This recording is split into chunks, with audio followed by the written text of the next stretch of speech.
আমাদের গৃহীত ওয়াদা অনুযায়ী যে আমরা আমাদের যে আগে প্রিভিয়াস যে ভিডিও দিয়েছিলাম সেখানে হচ্ছে আমরা গ্রামার এবং কম্প্রিহেনশনের সাজেশন দিয়েছিলাম। সেখানে আমরা বলেছিলাম কমেন্টে আমরা written part I mean composition পার্টের জন্য আমরা সাজেশন দিব। ওটা আমরা আজকে হচ্ছে ভিডিও আকারে দিচ্ছি আপনাদেরকে। সেটা হচ্ছে প্রথমে আমরা লেটার দিয়ে বলবো, ফর্মাল লেটার শুরু থেকেই বলে দিই। ফর্মাল লেটার বা ইনফর্মাল লেটার সিবি যাই লিখবেন সেখানে হচ্ছে ফরম্যাটটা ইম্পর্টেন্ট। আপনি কি লিখতেছেন, সাবজেক্টটা কি লিখতেছেন, এগুলো ইম্পর্টেন্ট। কিন্তু আপনি গ্রামাটিক্যাল মিস্টেক করেন, যাই করেন, এগুলো কোনো ব্যাপার না। আমি এই সাজেশনটা শর্টও করি নাই, শর্ট আরও করি না, শর্টেস্ট করছি, মানে অধিকতর শর্ট করে করছি, যাতে আপনারা এগুলো পড়ে এগুলোর আলোকে অ্যান্সার দিয়ে আসতে পারেন। আমরা হুবহু আসবে আমরা এটা কাউকে বলি না, ঠিক আছে? ওকে, আমার ফার্স্ট এন্ড ফরমোস্ট এই লেটারটা ফর্মাল ছিল হচ্ছে application for the seeking permission from the principal to go on a study tour. সেকেন্ডটা হচ্ছে অ্যান অ্যাপ্লিকেশন ফর টেস্টিমোনিয়াল। থার্ডটা হচ্ছে an application to the principal for help from the poor fund. Fourth number হচ্ছে an application for setting up debating club or English language club. এখানে একটু খেয়াল করেন 4 নম্বরে setting up a debating club language English club, এখানে আবার English club না বলে ইংলিশ ল্যাঙ্গুয়েজ ক্লাবও বলতে পারে। আপনি কোনোভাবেই বিগড়ে যাবেন না। আমি কিন্তু একটার মধ্যে অনেকগুলো ঢুকে দিচ্ছি, তা আপনি যদি ডিবেটিং ক্লাবের জায়গায় ইংলিশ ক্লাব লেখেন বা ইংলিশ ল্যাঙ্গুয়েজ ক্লাব লেখেন, একই কথা। তো ফরম্যাটটা জাস্ট ঠিক রাখবেন, ঠিক আছে? শুধু কি করবেন, সাবজেক্টটা চেঞ্জ করবেন। ওকে, ফিফথ নাম্বারে হচ্ছে কি application for enhancing facilities college canteen. এটা কলেজ ক্যান্টিন না লিখে আপনার লিখতে পারে আপনার পলিটেকনিক্যাল নাম দিয়ে পলিটেকনিক্যাল কলেজ ক্যান্টিন লিখতে পারে, ঠিক আছে? ওকে, আর এটা প্রিভিয়াস ইয়ার কোশ্চেন আসছিল 5 নাম্বারটা। 6 নাম্বার যেটা last but not the least, সেটা হচ্ছে an application with CV for the post of an office executive manager junior officer. দেখেন, আপনার কোন একটা পোস্ট নিয়ে আপনাকে সিভি লিখতে বলছে, এটাতে শুধু সিভিটা লিখতে বলছে এবং হচ্ছে অ্যাপ্লিকেশনটা লিখতে বলছে। ওখানে এক্সিকিউটিভ ম্যানেজারও লিখতে পারেন, জুনিয়র অফিসার লিখতে পারেন, লেখা সবই একই রকম, জাস্ট হচ্ছে এই সাবজেক্টগুলো চেঞ্জ করে দিবেন, ঠিক আছে? পরেরটা ফর্মাল সিভি লেটার, ওখানে আমি 3টাতে আনছি। দেখেন প্রত্যেকটাতে আমি কিন্তু অবলিক অবলিক দিয়ে লিখছি, আমি ওটাও বলে দিচ্ছি কেমনে লিখবেন। An application with CV for an assistant teacher or junior teacher, just সাবজেক্টটা চেঞ্জ করবেন, আর কিছু না। ওকে, 2 নম্বর হচ্ছে an application with CV for the post assistant engineer and sub assistant engineer. এখন আপনি ইঞ্জিনিয়ার, শুধু ইঞ্জিনিয়ারও থাকতে পারে অথবা সিনিয়র ইঞ্জিনিয়ারও থাকতে পারে, আপনি এটা কনফিউজ হওয়ার কিছু নেই, জাস্ট ওই সাবজেক্টটা লিখে আপনি আপনার মধ্যে সিভি ফরম্যাটটা দাঁড় করাই দিবেন। 3 নম্বর হচ্ছে an application with CV for the post of an office executive junior officer. এগুলো হচ্ছে অফিসিয়াল পদের জন্য বলে, তো ওগুলো ওই অনুযায়ী আপনি দিয়ে দিবেন। ওকে, এরপরে আমরা ইনফর্মাল লেটার্সে যাচ্ছি। দেখেন ইনফর্মাল লেটার্সে খুবই কম, মাত্র 2টা দিয়েছি, কিন্তু এখানে অনেকগুলো, 2টার মধ্যে দেখবেন আপনি 5-6টা পাচ্ছেন। আর letter to your friend or younger brother, দেখেন আপনার পরীক্ষার খাতায় ফ্রেন্ডও আসতে পারে, ইয়াঙ্গার ব্রাদারও আসতে পারে, আমি দুইটাই একসাথে দিয়ে দিছি।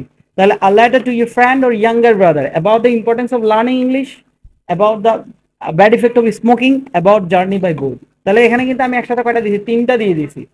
ওকে, তারপরে 2 নম্বর যেটা, সেটা হচ্ছে a letter to your father for sending money. এটা একদম স্কুলে 6-7 থেকে পড়ে আসছেন যে এরকম একটা দিলে এরকমই দিবে, এর থেকে কঠিন দিবে না। এর থেকে কঠিন দিলে ওই ফরম্যাটে লিখে দিয়ে আসবেন যাতে নাম্বার পান। প্যারাগ্রাফে আসেন, ভায়োলেন্স এগেইনস্ট উইমেন, এটা বেশি বেশি ইম্পর্টেন্ট, ভেরি ভেরি ইম্পর্টেন্ট। কেন? এই সরকার নারীদের এম্পাওয়ারমেন্টে মানে উইমেন এম্পাওয়ারমেন্টের উপর একটু বেশি জোর দিচ্ছে, এই কারণে এটা একটু ভালো করে পড়বেন। আর ফেসবুক যেটাতে সারাক্ষণ আপনারা সময় কাটান, যেটার কারণে পড়াশোনা করার সময় পান না, এটা একটু দেখে যাবেন। সোশ্যাল মিডিয়া মানে এগুলো একটু বেশি ইম্পর্টেন্ট, ফেসবুক। তারপর বুক ফেয়ার, 21শে বইমেলা, এটা ইম্পর্টেন্ট যেহেতু এটা পড়াশোনা রিলেটেড। এখন বুক ফেয়ার বলে 21শে বইমেলা দিলে আপনি আবার ঘাবড়ে যাবেন না, একই জিনিস। ওকে, নেসেসিটি অফ লার্নিং ইংলিশ, এটাকে ইম্পর্টেন্স অফ লার্নিং ইংলিশও বলতে পারে, ইম্পর্টেন্স অফ লার্নিং ইংলিশও বলতে পারে।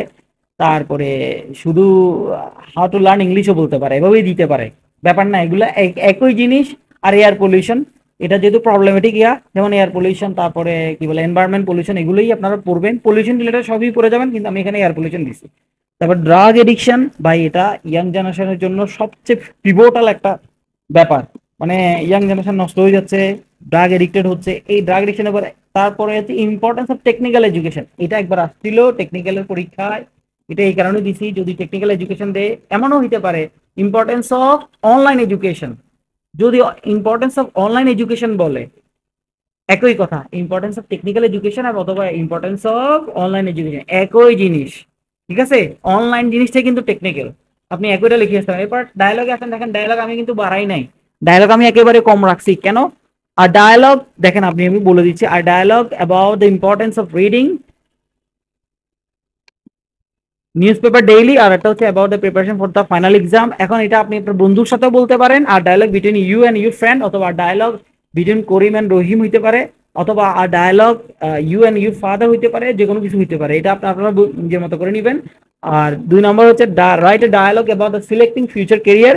এটা আপনারা এইম ইন লাইফ লেখেন না, এইম ইন লাইফটাকে এখানে ফিউচার কেরিয়ার লিখছে, বুঝছেন? এটা আমি ফিউচার কেরিয়ার কেন লিখছি জানেন? এটা হচ্ছে আপনাদের যে বইটা আছে ইংলিশ 1, ওই বইতে এভাবেই দেওয়া। এখন একই জিনিস এইম ইন লাইফ আর ফিউচার কেরিয়ার, আপনি এটা দেখে কোনোভাবেই কি হবেন না, ঘাবড়ে যাওয়ার দরকার নাই।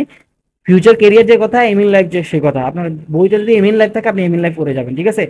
তারপরে ডায়ালগের last but not the least, এটা হচ্ছে dialogue about the importance of technical education about studying in diploma course. এটা আপনাদের রিলেটেড, আপনারা বানায় বানায় লিখতে পারবেন, এটা নিয়ে কিছু বলার নাই। কিন্তু ডায়ালগ নিয়ে একটা কথা আছে, মনে রাখবেন, ডায়ালগ যখন লিখবেন ডায়ালগে অবশ্যই অবশ্যই একটা হেডিং দিবেন। হেডিংটা হচ্ছে এরকম, ধরেন আপনি একটা ডায়ালগ লিখতেছেন, ধরেন importance of reading news paper, এটা আপনার ডায়ালগ। এটা লিখতে গেলে হেডিংটা দিবেন যে এই ডায়ালগ বিটুইন, কারণ নাম থাকলে নাম দিবেন, অথবা you and me about the importance of learning English, এভাবে দিবেন। কারণ হচ্ছে ভাই, এটা বেশি ইম্পর্টেন্ট, এই পোলাপাইন এই হেডিংটা দেয় না, এটার কারণে মার্কসটা কমে। স্টোরিতে যাবো আমরা এখন। ওকে, স্টোরিতে প্রথম আছে there lived a old in a wood. এটা আপনারা সবাই জানেন, ওল্ড ওল্ড বলছে, ওই কাহিনীটা মিথ্যা কথা বলছে, ওইটা নিয়ে কাহিনীটা জানেন। এখানে সবগুলো ট্রেডিশনাল ইয়া দিছি। আর স্টোরি হচ্ছে সবচেয়ে বড় সুবিধা, স্টোরি তো প্রথম অংশ দেয়াই থাকে। দেখবেন আপনি কোনো না কোনো স্টোরি যেটাই আসুক, আমার এখান থেকে না আসলেও এখান থেকে দেখবেন যে এটা আপনি পড়া কোনো স্টোরি থেকে আসছে, যেটা আপনি 9-10-এ পড়ে আসছেন, 6-7-এ পড়ে আসছেন, 8-এ পড়ে আসছেন, এরকম।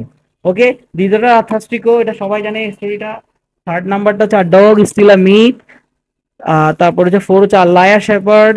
ফিফথ নাম্বার হচ্ছে friend in need is a friend in deed. তারপরে হচ্ছে 6 নাম্বার রবার্ট বুশ। আর last but not the least হচ্ছে বাইজিৎস এলিং মাদার, ওই যে বাইজিৎ তার মায়ের জন্য পানি নিয়ে আসে, ওইটার কাহিনী।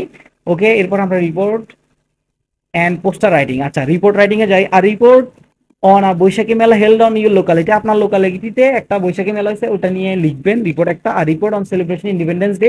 এখন দেখেন এখানে ইন্ডিপেন্ডেন্স ডে লিখছে না, এটা ভিক্টরি ডেও তো হইতে পারে, আবার এমনও তো হইতে পারে মাদার ল্যাঙ্গুয়েজ ডেও হইতে পারে। আপনি জাস্ট ওখানে ইন্ডিপেন্ডেন্স ডে চেঞ্জ করে মাদার ল্যাঙ্গুয়েজ ডে গুলো লিখে দিবেন, এটাই আর কিছু না। ওকে, 3 নম্বর write report on devastating fire, আপনার কোনো এক জায়গায় বা বিল্ডিং এ আগুন লাগছে, ওটার উপর লিখবেন। আর রিপোর্ট অন ডেঙ্গু ফিভার, এটা আপনাদের জন্য ইম্পর্টেন্ট, কারণ এখন চিকনগুনিয়া মুনিয়া এই রোগগুলো একটু বেশি বাড়ি গেছে। অথবা about report on corona virus, এটাও হইতে পারে। এখন ডেঙ্গু ফিভারের জায়গায় আপনি করোনা ভাইরাস লিখে দিবেন আর কি, পার্থক্য শুধু এটাই। ওকে, একদম শেষ দিকে আসছি, সেটা হচ্ছে পোস্টার রাইটিং। এখন পোস্টার রাইটিং এ আমাকে বলে স্টুডেন্টরা, স্যার এটা দিয়ে কি করবে? এটা কিছু করার না, আপনি একটা পোস্টার রাখবেন খাতার মধ্যে, পেন্সিল দিয়ে আঁকেন, কলম দিয়ে আঁকেন, ডিজাইন ডিজাইন করেন, নীল কালি দিয়ে আঁকেন, লাল কালি ইউজ করিয়েন না, কালো কালি ইউজ করেন, পেন্সিল ইউজ করেন, এগুলো করে পোস্টার লিখবেন। পোস্টার ডিজাইন আর poster on importance of following the topic rules, মানে টপিকের রুলস গুলো কেমনে কেমনে ফলো করবে, এটা নিয়ে আপনি কয়টা রুলস রেখে দিয়ে আসতে পারবেন। তারপর design of poster on Baishakhi Mela, এটা। আর পোস্টার অন এনভায়রনমেন্ট পলিউশন।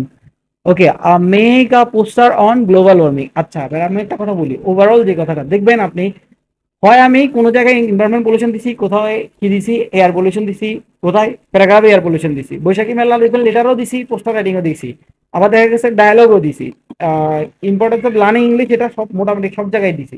কেন দিছি বলেন তো? আপনি একটা পড়লে বাকিটা যেন বানায় বানায় লিখতে পারেন, এই জন্য এটা বারবার পড়াবে, দেখবেন একই রকম পড়াগুলো বারবার মিলতেছে, সেন্টেন্স গুলো বারবার।